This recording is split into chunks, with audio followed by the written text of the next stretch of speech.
আমাদের এই প্রজেক্টে ফাইলিং চলতেছে। তো ফাইলিংয়ের মধ্যে যে যন্ত্রাংশগুলো ইউজ করা হয় ওই যন্ত্রাংশগুলোর নামগুলো আজকে আপনাদেরকে আমি শোনাবো। এটা হচ্ছে আমাদের মিক্সার মেশিন, ডালাই মিক্সিং করার কাজে ব্যবহার করা হয়।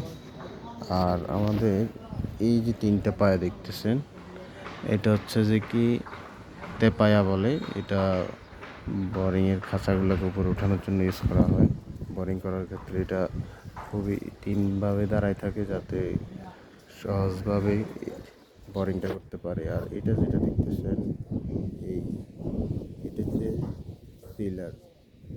এটা দিয়ে একবারে নিচে থাকে, এটা দিয়ে মাটি খনন বা বোরিংয়ের কাজটা করা হয়।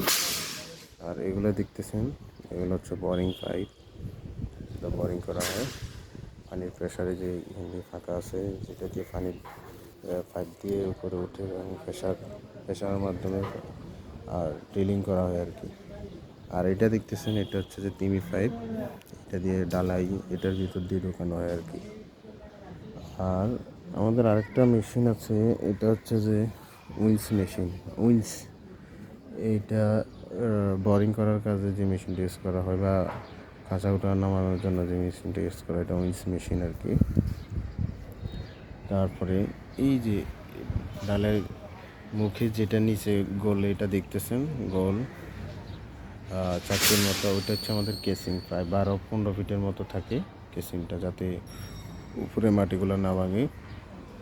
আর কেসিংয়ের উপরে যেটা দেখতেছেন ডালাই করার জন্য এটা রেডি করে রাখা হয়েছে। তো এটা হচ্ছে প্যানেলের উপর দিয়ে এই বোরিং পাইপগুলো নিচে আছে, এটা দিয়ে ঢোকানো হয় আর কি। আর আরেকটা হচ্ছে বাকেট। এই মিক্সার মেশিন থেকে বাকেটে আমার মিক্সারগুলো পড়বে, মিক্সার এখান থেকে এবার প্যানেল থেকে নিচ দিয়ে এই বোরিং পাইপ দিয়ে একবার নিচে চলে যাবে আর কি, যাতে আমার মিক্সার ডালাইয়ের রেশিও ঠিক থাকে এবং কি পানির মধ্যে যাতে ছিটে না যায়, এই জন্য ইউজ করা হয় আর কি। তো হচ্ছে মোটামুটি মেশিনারি এবং যন্ত্রাংশের নামগুলো। তো আজকে এই পর্যন্তই। ঠিক আছে, আসসালামু আলাইকুম।